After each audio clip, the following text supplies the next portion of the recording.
URC folks, results from this weekend, rounds 8 and 13 I believe. Round 8 makeup game and then round 13 games, if I'm not mistaken. We'll go through some key events, some stats, and as always you guys can let me know your thoughts. I clearly watched the wrong game from South Africa. It's not entirely my fault. I ended up watching the Sharks and the Lions. Bulls and Stormers probably would have been a better watch. Just, I mean, lower score, but just how close that one went. Essentially, I was watching some Champions Cup this morning, New Zealand time, and as I was going through the highlights on YouTube, they had bloody spoilers in the thumbnail for the Stormers and Bulls one, so I figured I know the score. Why don't I watch the other one? Because it'll probably be just as close. No. I did go back just now and watch the highlights of the Stormers and the Bulls. Close game. Pretty close game. 2 points. Only that drop goal in it. It seems like Marty Libbok's come on pretty well, hasn't he? He was kind of an inconsistent but, you know, flashy and lots of potential player only a few years ago, but he seems to be doing, I don't know, some pretty tidy work. Exchange of penalties early in this one. The only try of the game for the Stormers comes through Daimani right before half-time when they finally get through some phases, and he shows a bit of a handoff and some steps. He's always been quick. So, yeah, 10 points to 3 lead for the Stormers at half-time, but the Bulls find some width out on the right wing, Moody.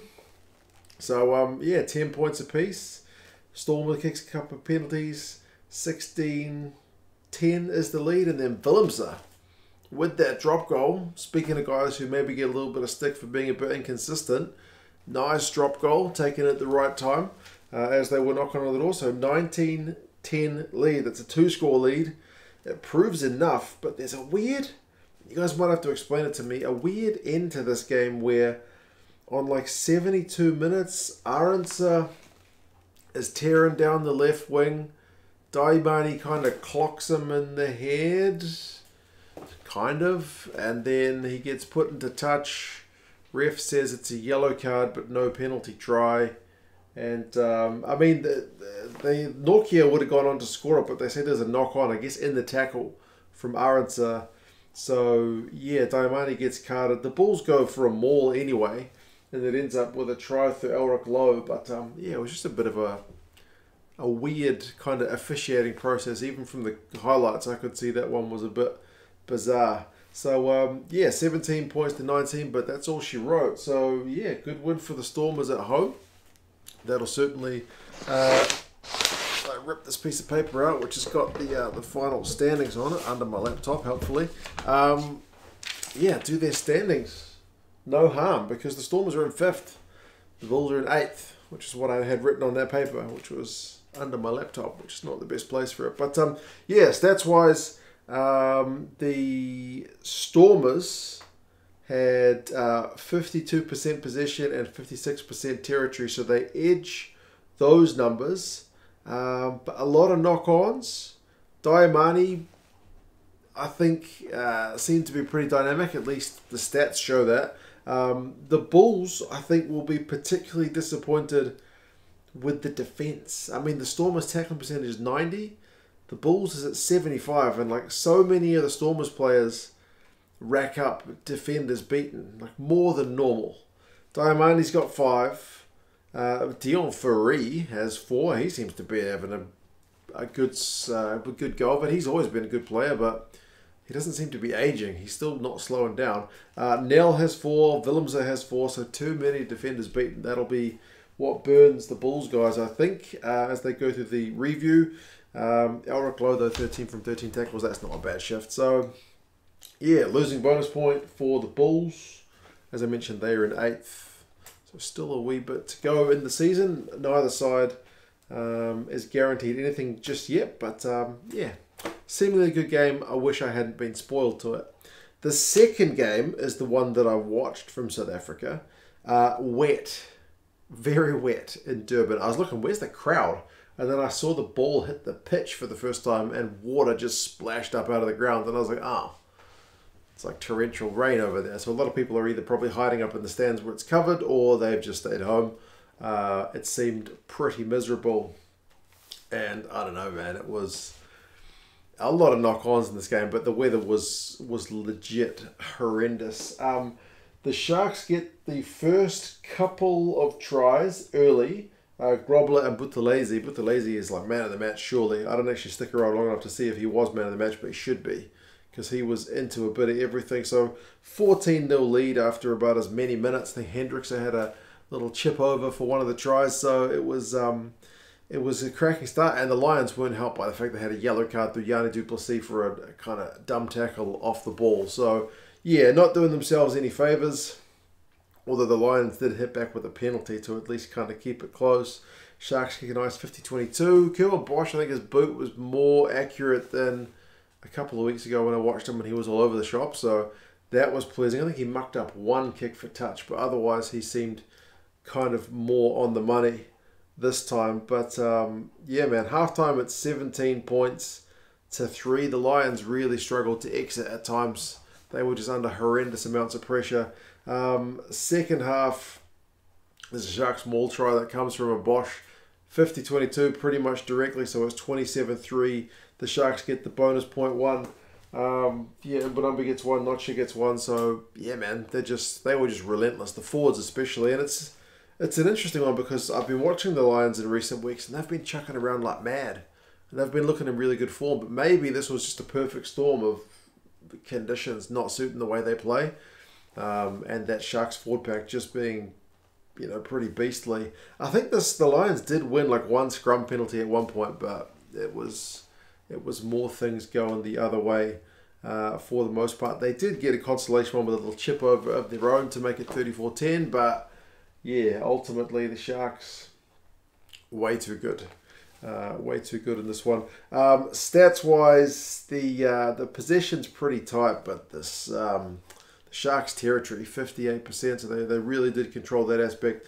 The Lions knock it on 14 times, which is a lot for one game, albeit with pretty bad conditions. The Sharks 8, 4 clean breaks to 1 to the Sharks. Run meters 356 to 150, so it tells you a lot about the way this game was played. Tackling percentage both sides in the 90s, actually pretty high, but it was a game where the ball was that heavy you couldn't really get wide easily, so yeah, less chance to miss tackles when you can't really get away from anybody when everything's so heavy. So Buthelezi, 80 run meters, a clean break and 2 defenders beaten.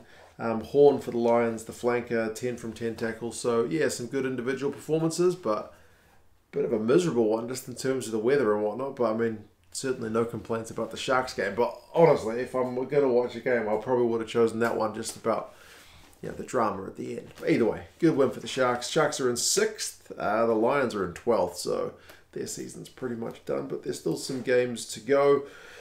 The last one I also watched, Cardiff and Scarlets. Fortunately, I didn't know the result to this one. I didn't get spoiled for this one. I figured I'd watch it because I haven't watched a Welsh derby for a while. And would you believe that Cardiff was in front at half-time? It's 49-14 at the finish. And a good crowd. Beautiful day after watching what was going on in Durban. Cardiff had a spectacular day with a really good crowd. Crowd was loud early because Cardiff got a couple of quick tries, man. Cabango got one. Lloyd Williams got one. So 14-point lead. Matthew Morgan kind of helped set up both of them.